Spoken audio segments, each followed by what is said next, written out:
The Blackhawks bounce back in style, beating the Bruins 5-2 in Boston. That's a lot of B's. We're going to talk about the game and tell you about some developments in college hockey coming up next on the CHGO Blackhawks postgame show.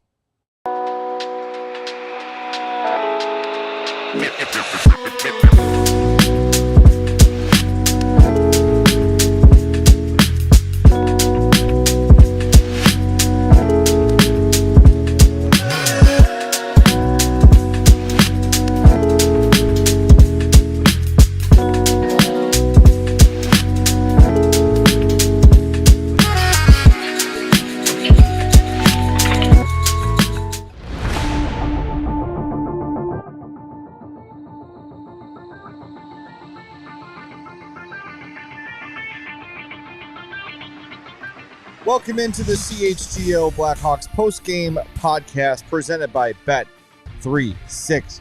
Download the Bet365 app and use the code CHGO365 when you sign up, whatever the moment. It's never ordinary at Bet365. And a Blackhawks road victory, certainly not ordinary. They beat the Bruins 5-2 in Boston, including 3 goals in the span of 93 seconds. Ryan Donato's 30th. Tyler Bertuzzi's 22nd and Kevin Korchinski's first. And then Nick Foligno scores the empty netter at the end to seal things. Much better game than the Penguins game. Mm-hmm. Obviously, a much better effort top to bottom. There were still some, things we need to discuss on the negative side of this game. But you can't be pissed about a 5-2 victory regardless, no matter what the situation is. No, I can be pissed that you okay over there? Spilled on my sweater in the opening minutes of this show, so that's great. It's pee. Oh. No, it's Red Bull. For those that is very listening, I never have gotten a good look at Red Bull. Pea-colored. Looks like the side of the highway beverage. Yeah. Well, that stinks. You've got a penchant for spilling on yourself. I sure do. It happens a lot. Yeah. Even with the soup saver, you're still... dribbling. This usually causes a lot of drips too. Oh, really? Yeah. No. Anyways, hockey more important right now than my I don't know. My sweater. I'm concerned about the sweater. Yeah, we talked about it in the pregame.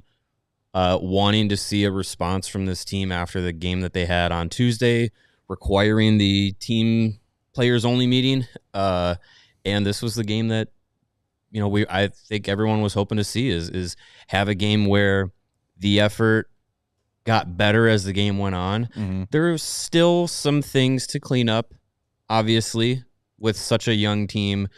You're still getting a lot of guys making young mistakes, still some turnovers you'd like to not see. But it didn't sink the team tonight, which I think throughout this season, games that, some bounces don't go your way, some pucks get turned over, a lot of times they end up in the back of the net. And this was a game where Arvid Söderblom played really solidly. Number one star. And deservedly so. And, the effort got better. The engagement was there throughout the night. And then you shoot 100% in the third period. That'll win you some hockey games. Yeah, it's a good strategy. Yeah. A little note here on the old Twitters from Maxwell at Macus DeLong. The Blackhawks dressed maybe the youngest blue line in NHL history. It could be. 21.846 years old is the average age of the Blackhawks defense. Insane. Team. So, that's yeah. I mean, that factored in with, well, I guess Maroon was in for Reichel. If Reichel plays this game, this might be the youngest lineup the NHL has seen in a very, very long time, if not ever. Crazy. Yeah. All right, let's tell you about the stars of the game. The 3 stars, Morgan Geekie scored his 31st of the season. Good year. It's funny, him and Donato kind of breaking out the same year. For him. David Pasternak, who just remains awesome. That guy is unbelievable. He had a goal and an assist, 3 shots on goal, and your number 1 star of the game. Arvid Söderblom, who stopped 31 of 33 Bruins shots. So here are your 4-star candidates tonight. We've got Nick Foligno with a pair of goals. Did I do that right? Yeah, Nick Foligno. Yes. Ryan Donato, who scored his 30th goal of the season, and Kevin Korchinski, who scored his first goal of the season. So get your votes in. We'll remember to reveal the winner at the end of this show. That's a promise. Yes. Because I have forgotten the last few. To name the winners? Yeah. We did it last game, so that's because there was only one nominee. Well, you know what? Big Bird. 1 for 1, just like 100%, just like the Blackhawks in the third period. 100%. Yeah. So, I mean, look, you can dig into the numbers in this game, and the Bruins had a big advantage in shot attempts and not really high danger chances, but, the Fenwick, the Corsi all looks bad. It was basically a 60-40 game. Yeah, well, then they started pushing in the third period after getting down 2-1, 3-1, 4-1 in the span of a minute and a half. Yeah. The third period was obviously the Hawks' worst, but it wasn't significantly so in terms of possession. But look, what matters is that they showed up and they were ready to play. Mm-hmm. You can have a balanced game when all the numbers shake out, and a lot of times that hides a lot of stuff. They were more on their toes, something that the coaching staff talks about a lot of times. They were a little bit more connected. Of course, there were some moments where they were pinned deep. But remember, last game, there were a couple shifts where you had like Murphy and veterans on the ice for 2.5 minute shifts against, where they were just getting, pummeled. So didn't really see that a lot tonight. Overall, happy with the effort. And at this point, and with this young of a team, especially this young of a defense, you'll take it. Yeah. Yeah, I think it's a game where you get teaching moments. Then you get also some bright spots, some really good moments, and you come away with a win. Like it's the perfect kind of game with where this team is at right now, to get the result, to also get tape that you point at and say, don't do that. Learn to be better. This is a scenario in which like the Kurashev play in the first period that led to the Bruins' first goal. You can argue, okay, tripping or not, whatever. Shouldn't have attempted that in the first place. That's not the place for him to go on that play.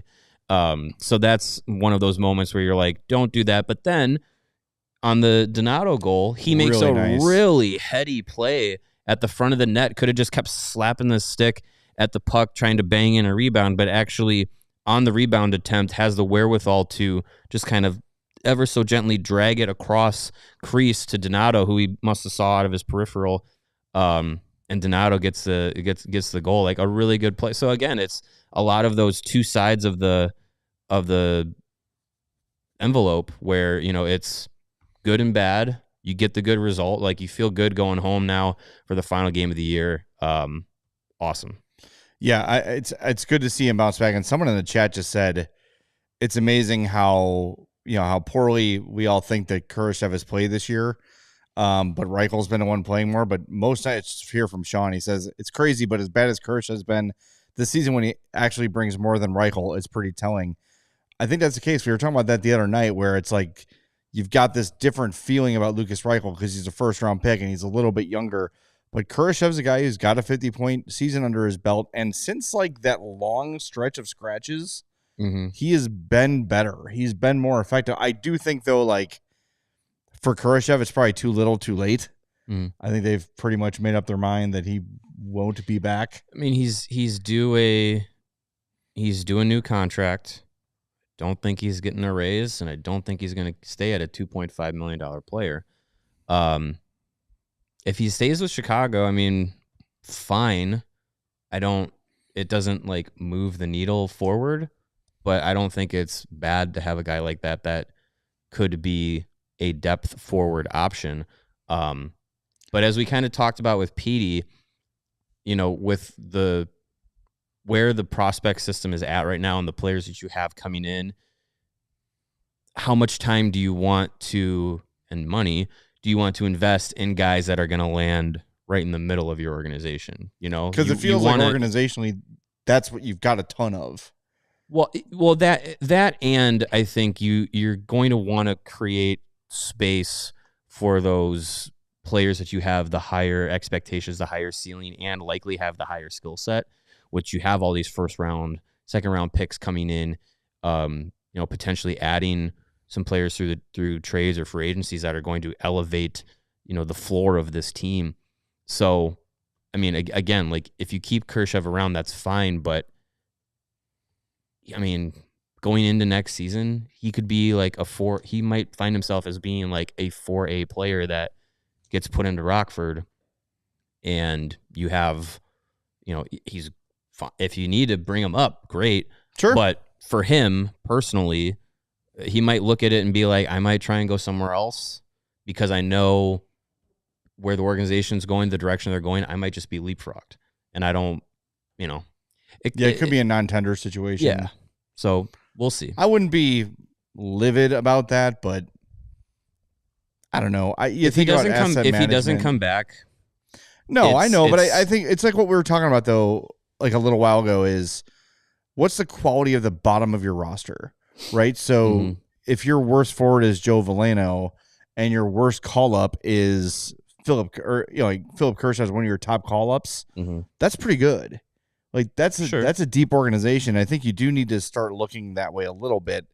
We are way in the weeds about something that's not important, but I just think I wonder with the way he's played lately, the performance tonight, and Lucas Reichel being healthy scratched and kind of effing things up for himself lately, if Kurashev has given himself a little more of a chance to come back next year than maybe we would have thought 2, 3, 4 weeks ago. Maybe. I don't know. It's something to keep an eye on. There is so much happening this offseason, so much to keep an eye on. Yeah. And we're definitely going to. I want to talk a little bit about Connor Bedard's game today, and I know a lot of people are going to want to as well.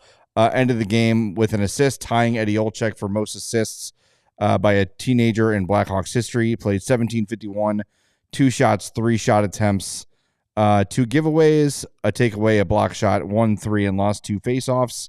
Also took 2 penalties. That second penalty on Pastrnak late with the net empty, that is a Pastrnak veteran move who feels the stick on his hip and just grabs it. And the refs are going to give Pastrnak that call every time. Every time. That is a veteran savvy move by David Pastrnak. Didn't we see Connor Bedard do the exact same thing not a week ago and it went no called? Oh yeah, he's not getting anything. So there's no doubt. Effing aggravating. Yeah. He does the exact same things that penalties get called against him for. It's so effing aggravating. So I don't dog him for that penalty. It didn't cost them anything. It was at the final 40 seconds of the game. But it's just so effing frustrating that he can't get anything like that. He can't get a call like that. And that also factors into the fact that basically the last 3 months the Blackhawks have been on the no call list from the referees. It's not just Bedard. There's so many calls that are not going the Blackhawks way. It's nuts. Well, I mean, he has to shut up. And I know he's frustrated, and I know he doesn't like the call, and I know it was a bad call, but the whole way to the box, he's in the referee's ear, and I get it. I would be too. I get it. I understand it, but he has to just get the message that for whatever reason, he has upset the referees, and they don't want to hear from him.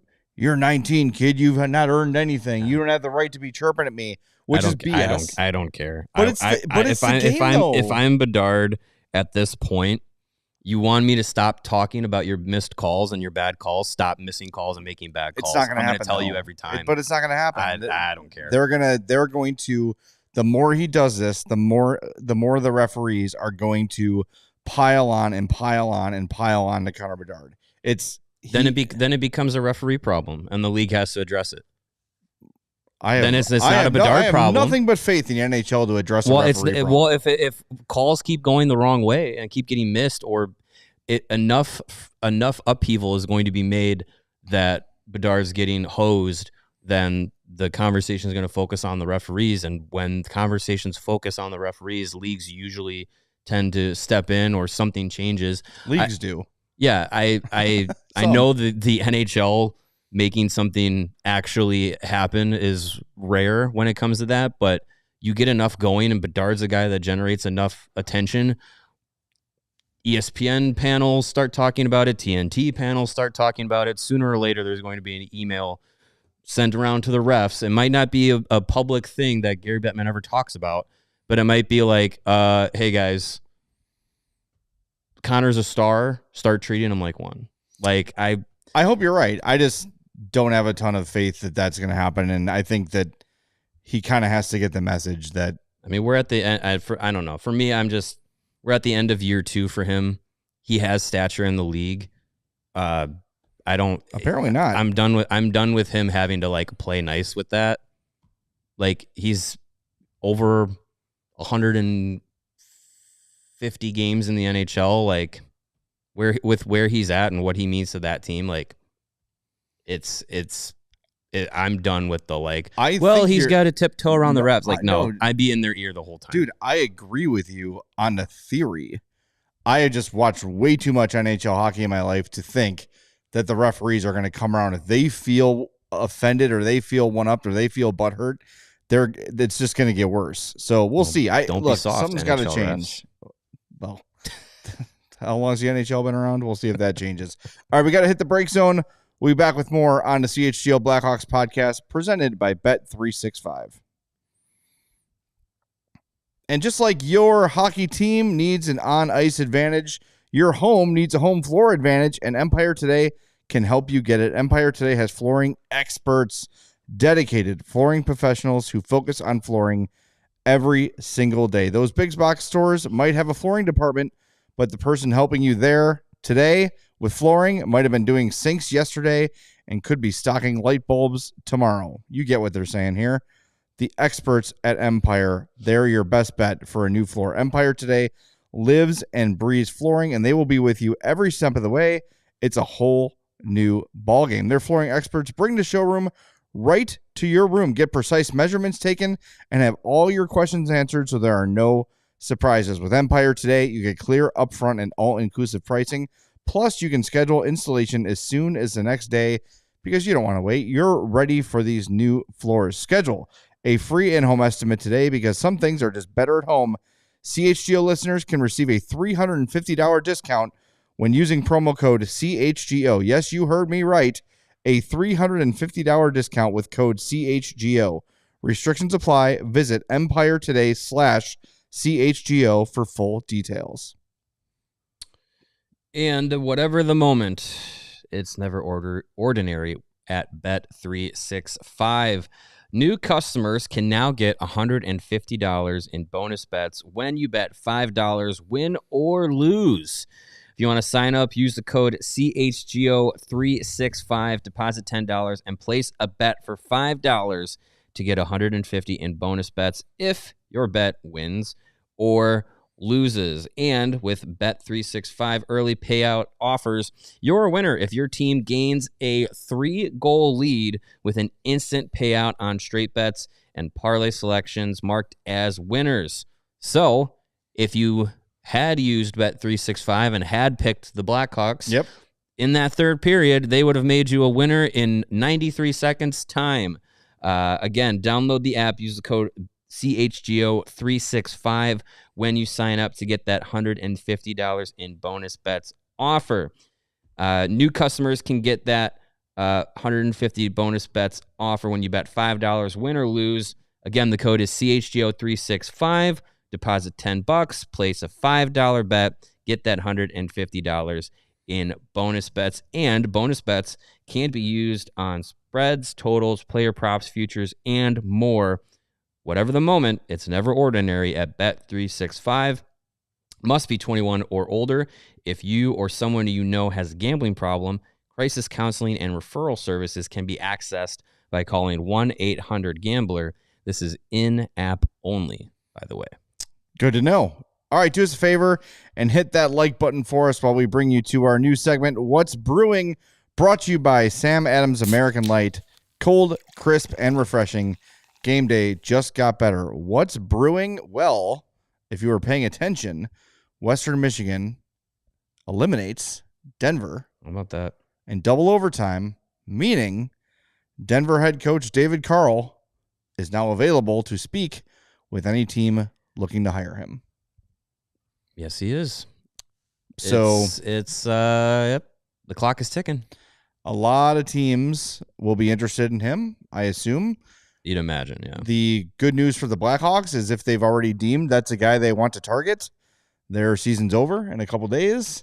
They have an interim coach already. Theoretically, they could hire him tonight if they really, really, really wanted to. In theory. In theory, they could do that.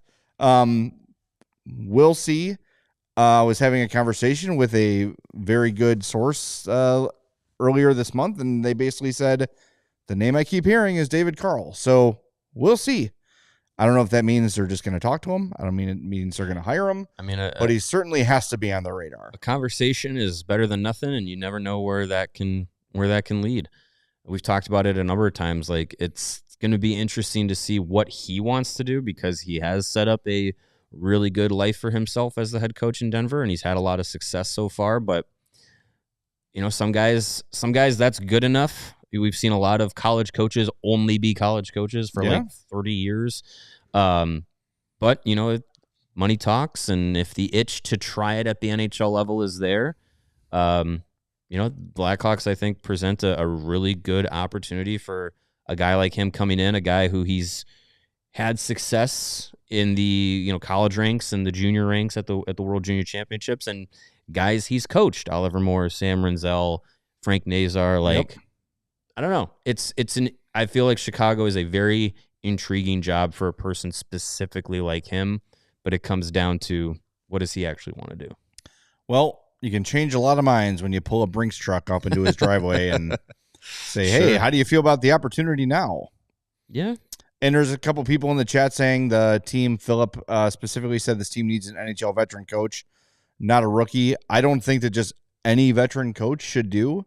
If you have the right veteran coach, like a Mike Sullivan, who is still employed by the Penguins and will still be under contract when the season ends, John Cooper, but I just don't think you just hire a guy simply because they're a veteran. Like the example I go to is, if the Rangers fire Peter Laviolette, I don't want him. No, me neither. I don't want John Tortorella. I think we know what Peter Laviolette is. Yeah. I think it's having a coach with NHL experience would be important. If they hire somebody like a Mike Sullivan, I'm very on board with that. And to this specific point, David Carle is really the only guy that I look at that's like, no NHL coaching experience prior, that I'd be like, well, okay, because the resume is still pretty impressive as what he's done at the college levels and whatnot. But we'll see. The one thing that I feel way more confident about coming off of Denver's loss is Aiden Thompson. I feel very confident he will sign his entry-level deal before the regular season is over. I think the timing of it, though, is interesting because, so we saw last year Frank Nazar played in the national championship game, and they had 3 games to play at the end of the year that he ended up getting into. I think it'd be a stretch that a loss on Thursday night, you could see Aiden Thompson play at the UC on Saturday. That would be an incredible stretch. Yeah. But potentially he could be a guy that they sign, he gets a practice, goes on the road trip. We know Pat Maroon's not going on the road trip, so you need maybe a forward body extra. Yeah, if you missed that news. So Darren Pang is the source for all things Pat Maroon news. Yes, well, they're like best friends. So yeah, I mean, I feel very confident Aiden Thompson will sign, and I feel just as confident that he'll get at least a game or two, if he goes on that Canadian road trip to end the year. I'm here for it. Bring up as many young people as you can. There's no point in not. Give everybody a look and see what happens. And remember, Monday, that is expected to be the premiere of Ivan Demidov for Montreal against the Blackhawks. And if you missed it, there were Montreal fans greeting him at the airport as he arrived. It was, I know you could do that like FlightAware, the tracker, and they did something like, this is the most tracked flight in recent memory. Like 2,500 people were tracking it at once. Jeez. Because he went from, I think, Istanbul to Toronto. Yeah, so it's gonna be an exciting day. And if Aiden Thompson's there Monday, cool. Yeah, I'm all for it. And Ryan Green is playing currently with Boston University against Penn State. That game was delayed because Western Michigan and Denver went 2 overtimes. Well, an overtime in 40 seconds. And that game is scoreless with 12 minutes to play in the first period. So we'll see. We won't get a result by the end of our show, but by the end of the night, we might have a Blackhawks prospect either playing for the national championship or 2 guys on entry-level contract watch. It's exciting. Yeah, we'll see. Exciting times. All right, some super chats we got to get to.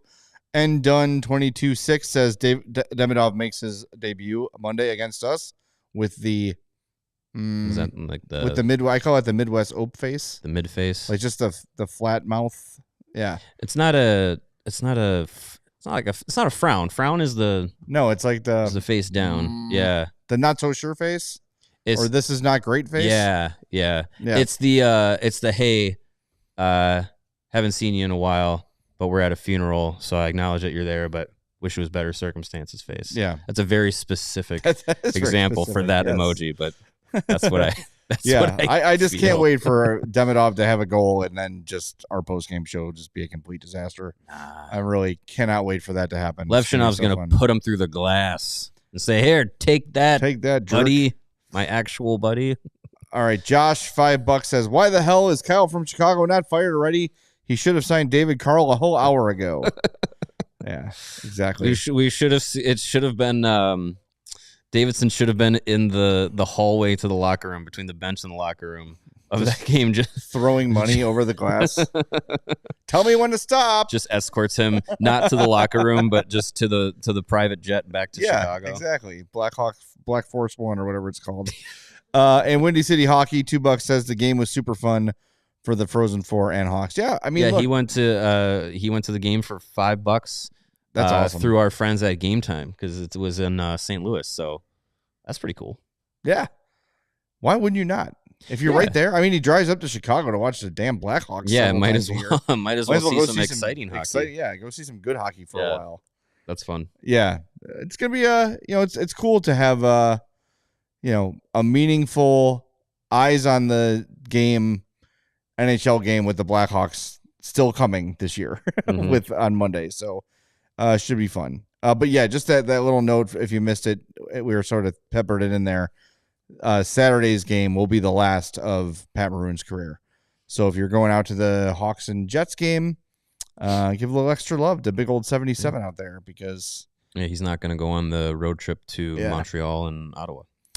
I wonder if that indicates that someone's signing. I don't know. Probably not, because that decision was made before the game was over. That's probably like, you guys mind if I stay home and clear out my rental? My condo packed. I gotta pack Lucas's suitcases too. Yeah, you guys know, the deal. Yeah, exactly. Yeah. Yeah. So Söderblom bounces back. By the way, #1 stars we mentioned earlier. We haven't talked about him very much. Yeah. Has not played a ton. They're really doing the Spencer Knight's #1 guy thing, which, for the record, I'm down with. Yeah, I want them to do that. That's fine. But Söderblom had kind of a drop off and then a decent little bounce back, and then hadn't played for a while. Really liked his game today. Solid in the net. He was seeing the puck very well. Yeah. Even some of the ones that maybe resulted in rebounds or jumped off his glove, like, he was seeing the puck well through traffic. He was well positioned. That's when he is at his best. And I think we often make the comparison to Söderblom and Corey Crawford because of their positional soundness and kind of just the way they look. They have like a similar setup on the ice, it looks like. When he's playing that way, he is very good. Now, what he needs to find is that needs to become more of the norm for him. And early this year, it was. There's no doubt about it, but then he sort of lost it. And look, every NHL goalie is going to go through ups and downs, but those downs have to become a little smaller. But I really liked his game today. He was very solid. Yeah, I mean, there were a couple saves he made in that third period that were looked like for sure goal opportunities for the Bruins, and he was able to, reach out and get enough of it, get his skate blade on one of them that denied a chance. Like, it was a really good game for him. I mean, they showed on the broadcast his last 5 starts, 0-3-2 with a 840 something save percentage, like really rough. Yeah. But this was a game that I hope gives him, as we said in the pregame, like, opportunities for this team to finish the season strong. I'd imagine he plays one of those last 2 games, the back-to-backs. But in the rare scenario that this may have been his last game of the year, if they go night for the final 3, I don't think they will, but even still, this is a really good game to be like, well, that was my last stamp of the year. Like, that's the kind of efforts and performances that we're hoping from a lot of these guys. So to see Söderblom have a game like that, like, really good for him, really happy for him. And, with the goalie situation, like, I fully expect him to be back. He's an RFA this summer. And he's, even though he's had those ups and downs, way better season this year than we saw last year. Well, I mean, we got to hit the break zone. Let's put a pin in this. We'll come back to it in a moment on CHGO Blackhawks, powered by Bet365. And I keep telling you about Sunnyside Cannabis Dispensary over and over and over again, and you still are not going enough. Go. Here's why. You might be scared. It might be your first time going to a dispensary, and you don't want to look dumb. You don't want to feel like you don't know what you're talking about. It's okay. The people at Sunnyside, they've got your back. Their job and their passion is educating you on what you are looking for in your cannabis experience. Do you want to sleep? Do you want to relax? Do you want to reduce pain? Do you want to adjourn to another dimension? All of these things can be attained at Sunnyside Cannabis Dispensary, but you don't want to have to figure it out for yourself because you don't know. They know. You don't want to say, I want to go to bed, and then the next second you're out on the front lawn holding on the grass, hoping you don't fall off the face of the earth. Maybe you want that. You want to make sure you get what you need. Sunnyside will help you do that. And if you're an old pro, they've got everything you need there as well with their expertly curated menu with over 100 strains to choose from and easy online ordering and in-store pickup. They've got locations in Wrigleyville, River North, Champaign, South Beloit, all over the place. That's why they're Illinois' favorite dispensary. Visit sunnyside.shop for bright buys every day, including 50% off your first 3 online purchases. Enter promo code HICHGO at checkout to qualify. Exclusions apply. Sunnyside Cannabis Dispensary. Bright buys every day, only for 21 plus or Illinois MedCard holders. King Tanner given a testimonial right here. Says, I went to Sunnyside before the game, had an issue with a product, and they exchanged it, no questions asked. And I also used the code CHGO. There you go. That's the kind of customer service that Sunnyside is going to provide you. Beautiful. It's a true story, too. I've had issues before, and you can just go and exchange it as long as you have your receipt. Awesome. Yeah, and Sunnyside. The code is a HI CHGO. HICHGO. Well, he probably walked in and said, hi, I have a code CHGO. It works both ways. And hey, mentioned that our buddy Windy City Hockey got out to the Frozen 4 game through our friends at Game Time. Just one of the many examples of what Game Time has to offer as far as events, tickets, anything that you want to go and see. They can help you get there for a great price. Game Time's new feature called Game Time Picks makes getting tickets to those favorite events to see your teams play live and more even easier because Game Time Picks filters out the fluff to show you only incredible deals on great seats so you don't have to waste time searching through thousands of tickets. The other great thing that Game Time has is their all-in pricing tool, which allows you to see the total up front so you're not surprised when you get to checkout. You think, wow, I'm getting this amazing deal. I can't believe these tickets are this low. Then you get to checkout and it's like, actually, it's double. What? Not with Game Time. Yeah. With Game Time, you're able to see it right away so you know exactly what you're going to pay for the seat that you want, and you're going to know the view that you're getting with the seats that you want because they have that panoramic view option from your seat so you can see exactly what the field or the stage or whatever you're going to, what it's going to look like. That's the best part about Game Time. And just like Sunnyside has great customer service, so does Game Time. Their low price guarantee allows you to go to them and say, hey, I somehow stumbled my way across the same tickets for a different price, a lower price. You can bring that to Game Time and they will match it.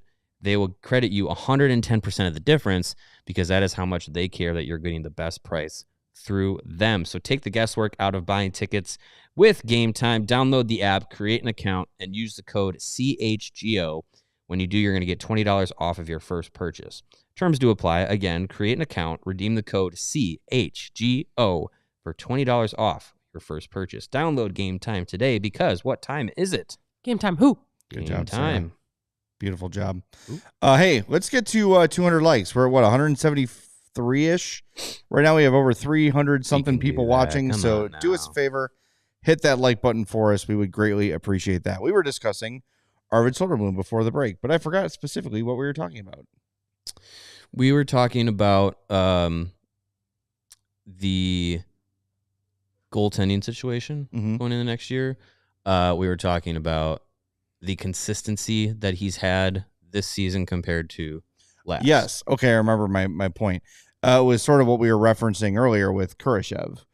Is like his sample size is one good year sandwiched by some mediocre years. Yeah. Where Söderblom is kind of the opposite. 2 years ago, he was really good. Last year, he was ass. This year, good. So I think the sample size is enough to tell you now that what we're seeing from Sutter, I think 2 years ago, I got to go back and look at the numbers. 2 years ago is probably better overall than he is. His numbers were rough, but the way he got to them was a lot different because he was getting shelled in a lot of games with 40 plus shots per game. So he had a low save percentage, but he's being asked to make, upper 30s into the 40s saves on a consistent basis. Like, that's tough for anybody to do. And he was doing that as essentially an NHL rookie. And then, so it was like, okay, he's got some rough numbers, but his performances, he's keeping the Hawks in games that they shouldn't even have anywhere near being in. Last year was, this guy can't make a save. Last year was awful. He'd start and you'd pencil in 4 goals against. Like, it was really bad. It was a given. And then this year he's been really solid most of the time. I feel like this year is probably the more accurate depiction of who he is. I'd hope so. This is what you can expect. He's not a number one. He's not. He is not a number one NHL goalie on this team. On a Spencer Knight is your number one. A team with any sort of expectation or any kind of hope for sniffing playoffs. Yeah. He's not number one. It's not an insult, but I think he's a upper tier backup. Sure. One of the top third backups in the league, probably. Sure. So that's great. That's a very valuable piece that you could probably get back for not a ton.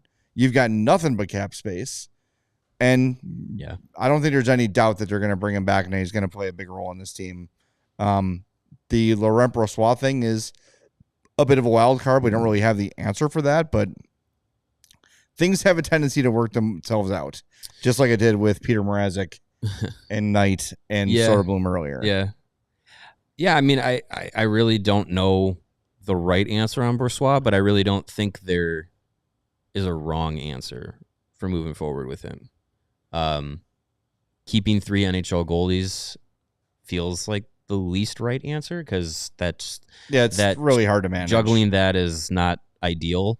Keeping him around, sure. Like he was coming into this season, coming off of one of his best seasons, being the backup and but like being the best backup in the NHL, and getting what would have been an opportunity to be a 1A, 1B kind of guy.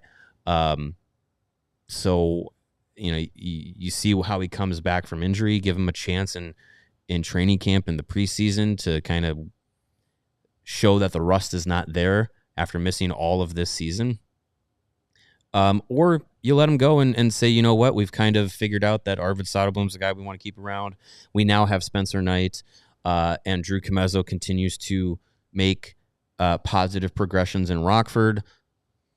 I don't know. I wouldn't be opposed if they went and said, hey, like, we're going to do the buyout route and give you an opportunity to go wherever you want. Like, I wouldn't be opposed to that either. So it'll be interesting to see where Davidson goes with it. And I don't have a problem with any of the directions. Yeah, I don't think so either. He has shown that he can manage things quickly when they pop up as a problem and not panic and do something just for the sake of doing it. Like he was on, I actually listened to it on the way in. He was on the 100% Hockey podcast with John Shannon and Millard. Kyle Davidson was, and talked about they asked about the Seth Jones trade, and he was like, well, we knew he wanted to go, but we were not going to put ourselves in a position to make a trade just to make a trade. Right. Yeah. And we set a price and we got it. So we took it. Right. Like that's kind of the idea you have to have. So I don't think they're going to do anything reckless, but I do think if it comes down to it, that a buyout of Brossoit would certainly be a possibility. Yeah. So we'll see. One guy I want to talk about too in this game is Can I mention it real quick? Yeah, go for it. On the topic of Söderblom, yeah, he got the belt tonight. Oh, good for him. So I see that here on Blackhawks social media. Good for him. He deserved it. We got some quotes rolling too we're going to get to as well, but I want to shout out Ethan Del Mastro, who continues to manage being in and out of the lineup very well. He was the highest rated Blackhawk in terms of possession today, 20 shots on goal for, 14 against with him on the ice. Scoring chances were 11 and 9. His expected goals was 0.97 to a 0.58 against. He just had a really solid game. I know that Sam Renzello is getting a lot of attention, and rightfully so, for his poise and his puck moving. But man, Del Mastro is the kind of guy who you see him take that extra tick with the puck, and he very rarely makes the wrong move with it. Yeah. I find it weird that he's the one who keeps kind of getting... Maybe they're doing it because they have a kind of a feeling what he is, and they are using this as like an evaluation of who's ready and who's not. So maybe they just feel like, well, we know Del Mastro is ready, so we don't need to see him so much. Maybe that's why he finds himself out more than Levshinov or Renzel or Korchinski. Yeah. If they're looking for a guy who they need to get somebody in because they want them to, they've been scratched for 2 games or something, they want to get them back in, but they also have other guys that they want to keep in because they need to work on things. Like Del Mastro could be that guy where they're like, we're happy with what he's doing. He doesn't need to work on anything. And that could be something that's communicated between the coaching staff and the player, and just being like, this isn't an indication of your game's not where it needs to be. It could be an indication of like, we like exactly what you're doing, and we don't mind giving you a night off, even though it's, all these guys want to play, of course. But yeah, I think that could be a situation where it's just like, it's not a scratch because you've now fallen out of favor. It's a scratch because it's like, we're confident that even if you take a game off, you're not going to lose anything from it. Yeah. I hope they're telling him that, though. I would hope so, too. So he's not like, what the hell? Yeah. But he seems like bounces back strong when he comes back in, though. Yeah, he seems like a guy that's got a solid head on his shoulders. 100%. A couple quotes rolling in post-game. This from Ben Pope. He says Anders Sorensen's recently been making it clear that he does argue with the referees when warranted, despite a reputation that he doesn't. He's brought it up several times. On Bedard's 2 hooking calls, for instance, here's the quote from Sörensen, quote, "There's some frustration there at times. He's a young kid. He's learning. He knows. But I think he should have gotten a call against. We were barking a little bit at the ref there. You like that, right? Because he had a scoring chance, got hooked, and didn't get the call." I can hear it now. Well, there was that moment where he did get hooked with no call. Then there's another moment where he's entering the zone, and a Bruins player literally grabs his arm and pulls him back, and there's nothing called there either. It's just like, there's no doubt that he's not it seems like a targeted effort to not give him calls. And anytime he does anything on the borderline of the rules, they're going to call it against him. It's real annoying. It's real frustrating. It sure is. And I get why he's frustrated, man. Yeah. I get it. For the fact that he's not, Shoresy style snapping his stick over the boards every time one of those calls doesn't get called. Yeah. Or, he's getting these soft calls against him is a testament to his patience and calmness as a young teenager. I guess. I don't know. It's one way to spin it, other than he's not gonna, lose his mind over this stuff. And again, hopefully this is the last that we have to worry about it, because he'll be going into maybe year 3 is the benchmark for players. It's like, oh, now you've done 3 years in the NHL. Now you're welcome. You've paid your dues. Well, yeah, son. welcome to the club, kid. Now you're gonna be buddy with the refs and cracking jokes and all that stuff. I don't know.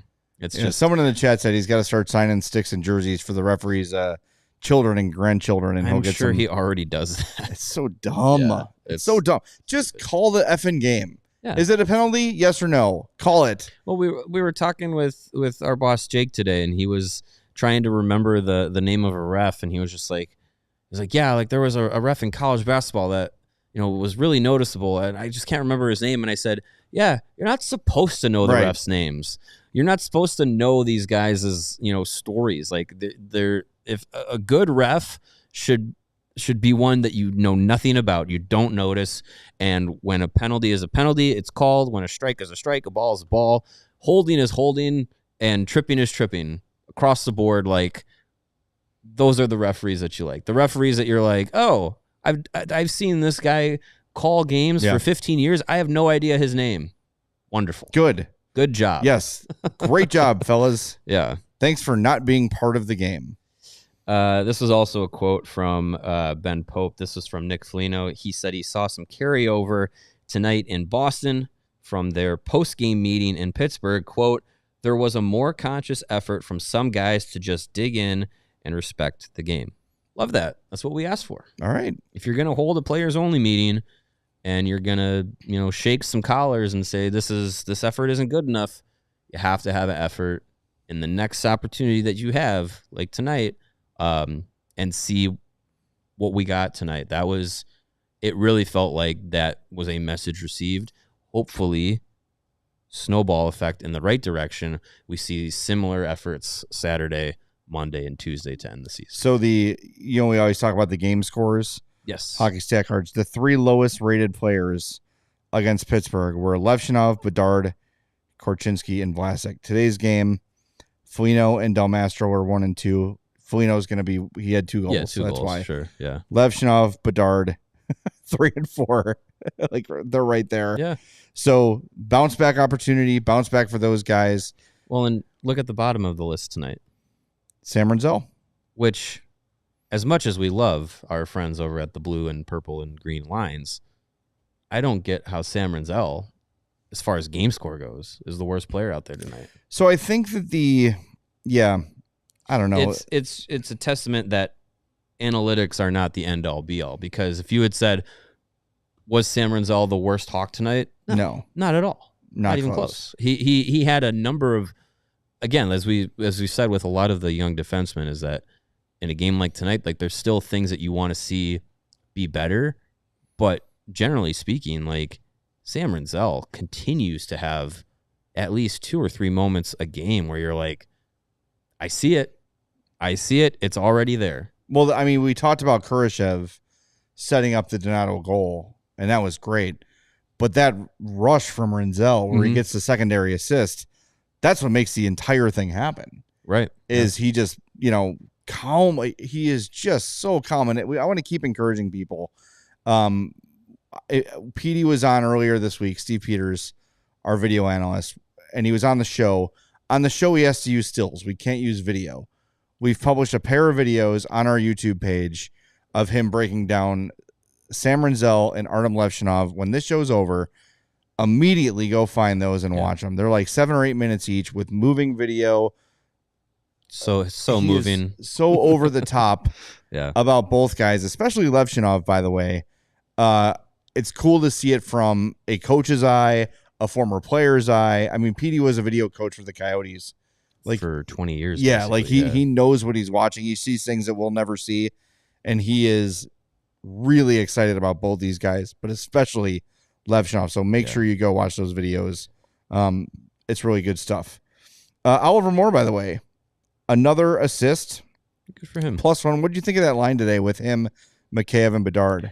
There were some moments where that speed was very evident. Mikheyev continues to be solid. Like, he had a solid game. But, yeah, I mean, the effort, consistency was there from Oliver Moore. Throughout the game, he made a really good play on the to help set up the Korchinski goal. He wins a board battle, keeps a puck in the offensive zone, is able, Bedard's able to control it from there and finds Korchinski with the, corner to blue line pass. So yeah, I liked Oliver Moore again tonight. I would think, we saw it from Pittsburgh game 1 to game 2. The lineup didn't change. Some lineup changes because of illness tonight, for the most part. So I wonder how much is tweaked between tonight's game and Saturday, but I would have no problems if that trio at the top is still there. And Bedard too. Like, I think the way that those three worked well together. Bedard had a number of good opportunities. I like when he's able to play with players that, now it'd be nice if they could do both, play very fast yes. and think very fast. But at the very least, both Mikheyev and Moore can play very fast, and Bedard can think the game at their foot speed, if that makes sense. Well, I like seeing him. Yeah, I liked Bedard's game early. Early in the game today, he was kind of buzzing. Like, he was flying around, carrying the puck, getting shot opportunities. I feel like there's so many times this year where like a glorious play from Bedard is an inch away. Yeah, like it always seems that way. He just got himself in it, and he shot it an inch wide, or hits the post, or it hits a leg in front. Like, his luck this year has not been great. I know the shooting percentage, you were going over it before the show, is pretty much what it was last year. 0.1% better this year. Yeah. But he's shooting 0.7 shots per game less this year. Yeah. That has to change. Like, that really has to change for next year. But again, that, like, you did the math, that would be 3 more goals this year, which isn't a ton, but it's something. But if they all came in overtime, exactly, this week would be talking about a playoff push. Yeah. No, so it's I don't know. There's so much worry about Bedard, and I get that he hasn't had these, astronomical jump off the page numbers so far in his career, but it's like, he hasn't had the game where he's completely dominated everything. But when we say it all the time, you look at him, like, his numbers when compared to other people drafted at a similar spot throughout the early days of their career, he's right there with all the greats. Well, I mean, I feel confident. I'm gonna knock on wood just in case, but I feel confident that he will surpass Eddie Olczyk for the most assists as a teenager in Blackhawks history. Scott needs one more in 3 games. He's going to get pretty close to Olczyk's 129 points as a teenager. He's got 122 now. So and those benchmarks, making team history as a teenager, 2 years in the NHL, you're going to be, as an 18-year-old and 19-year-old, lead your team in scoring both years. Most likely this year he's at the top again. Like, that's not it's not concerning in a big bird's eye view of things. Right. It's concerning if you were heels in the ground. He needs to be a 100-point player this year, which I think was a reach. It was optimistic. It was fun to think it could have happened, but as the season progressed, it was very evident that the mixture of this group was not going to be conducive to that. But I think going into next season and the way he's played this year, you get a cohesive group together. You get a group that is, I think it can't be overstated, the change in the locker room and the guys that are in there going from 5th oldest to 3rd youngest in the 100%. league can play a factor in that. Like, a guy like Bedard having to hang around, as much as he made friends with guys like Taylor Radish, Taylor Hall, Foligno, Maroon, all these guys, it also, I think, would be nice to have some guys around like Korchinski and Del Mastro, and like have them around full time. His peers. His peers, guys he's played with before, and played at those highest levels before. I think going into next year, it's going to be a roster that feels similar, not exactly, but similar to how we're finishing this year with. Add in a couple more elite level players, high-end level players that you could get through free agency or trades this summer, and I think next year, his trajectory is still going to keep going up. He's still going to keep being, one of the, if not the best and most go-to players on this team. And, he's going to be 20 years old next year. Like, it's still very far from being a fully realized NHL player. And, if in the early stages of his NHL career to be where he's at right now, it's still very good. Yeah. It's still way ahead of some other guys that have gone number one in the last 10, 15 years. Yeah, I just, it has not been the immediate dominant superstar that maybe some people thought was going to happen, and because of the hype. And look, the hype is not really his fault. I mean, the hype is made by other people. But I think we've also had this year, especially, an overcorrection of de-hyping Connor Bedard. Every time there's a face, or every time there's a high-profile loss, every time there's a something, it's like, well, look at this. Look how bad this is. It's like, again, I was listening to that podcast, that 100% Hockey podcast I was listening to. What percentage of hockey is our podcast? Like 96? That's pretty good. Yeah. We were talking about pee and Red Bull and weed. Was that 4% of our podcast? Oh, jeez.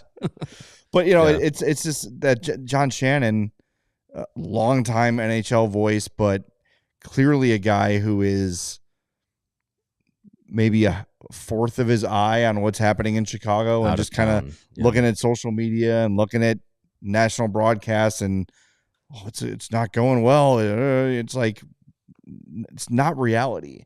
Right. He is not unhappy here. He is usually in a good mood, and unless he has to talk to us, where he does it kind of through gritted teeth, but he's in a good mood. He's on the ice first, off the ice last, always hanging out, laughing with the guys. Like, it's just not this whole narrative of Connor Bedard is broken and needs fixing it's just wrong. And it's coming for him. The breakout year could be next year, could be 2 years, but it is coming. Mm-hmm. There's no doubt about it. And I almost am tempted to start saving receipts, because there are a lot. Oh, sure. I mean, we could just do it on this show alone.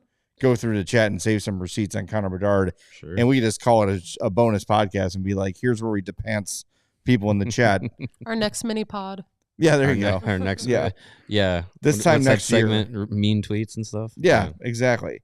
It's out of control, and I know you have to keep in mind too that there's a large portion of the hockey landscape that just hates the Blackhawks. Yeah, 31 teams, and it's part of because they won in the last decade, mostly because of the recent scandals that have surrounded the team.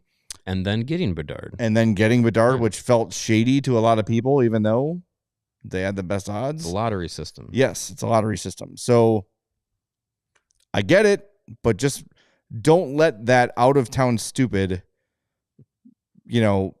skew your view of Connor Bedard here, because if you think he's going to be a bust and you think he's a bad pick, you're going to be eating your words in very short order.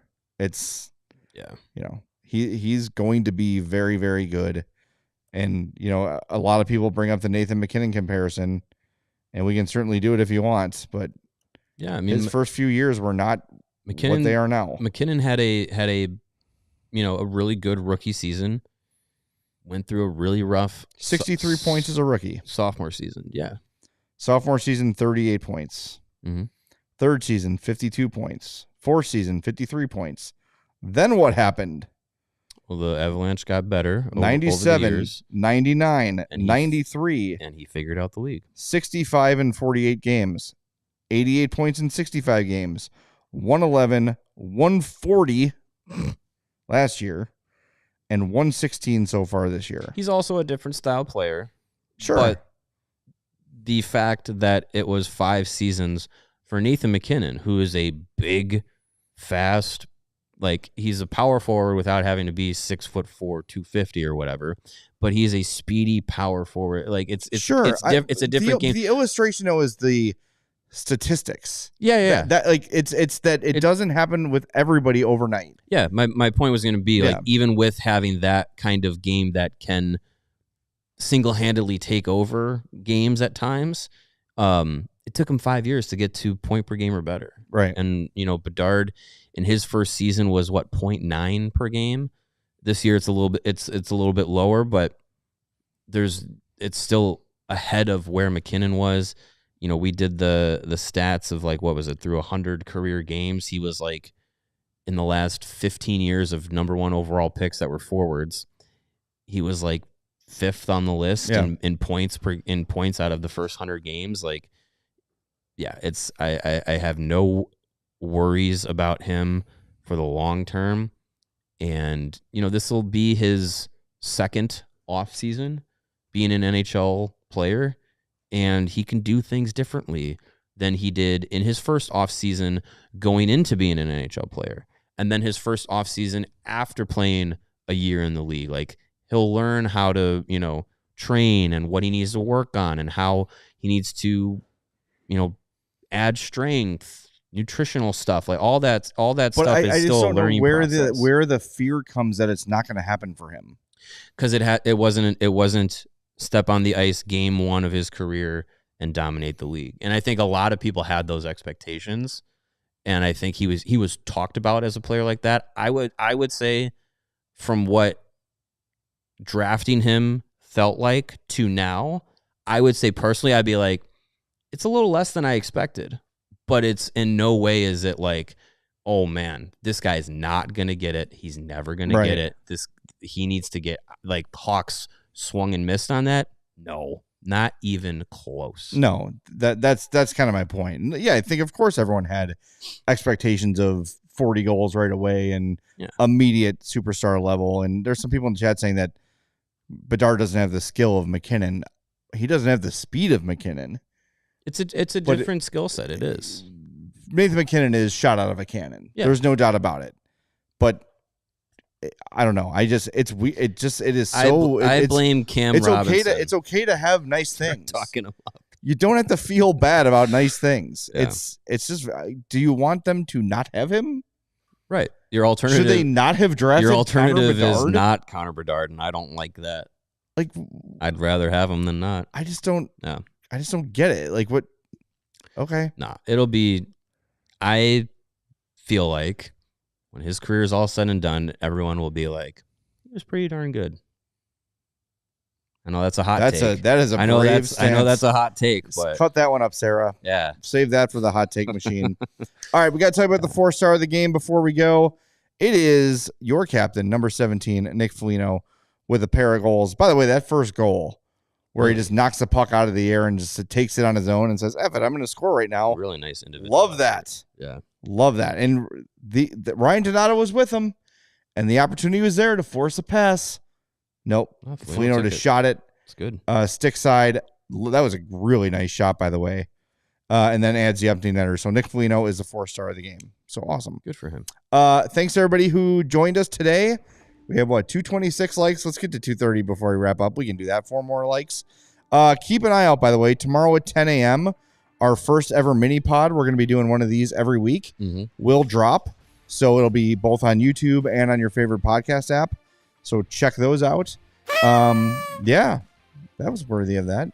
Absolutely. And we want to tell you about our upcoming golf outings. We've got 2 that are on sale now. June 6th is the first one.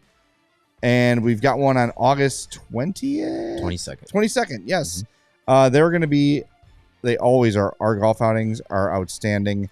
It is the June 6th is the Cookout Classic. It's in Glen Ellen? At the Village Links, yes. That's an 8 a.m. shotgun start.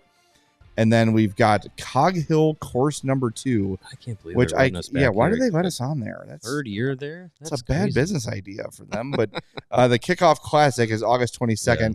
At course 2 at Cog Hill out in Lamont. So go to allchgo.com. If you're a diehard, you're going to save. So become a diehard and save on that event. Mm-hmm. We already told you in the pregame show, if you missed it, Charlie Romeliotis and James Naveau will be out at the one in August. So come meet some hockey royalty. Price of admission right there. Yes. And someone on Twitter said you get to golf. The prospect down on Twitter said we need to invite David Carle to the golf outing. I'll get right on that. We'll do it. Absolutely. All right, we're off tomorrow. Aside from the mini pod, we're back Saturday night, post-game, Hawks and Jets. Last home game of the year. And final game of Pat Maroon's career. Hopefully, it's a Hawks win. We'll talk to you then on the CHGO Blackhawks podcast powered by Bet365. We all silly like the mayor.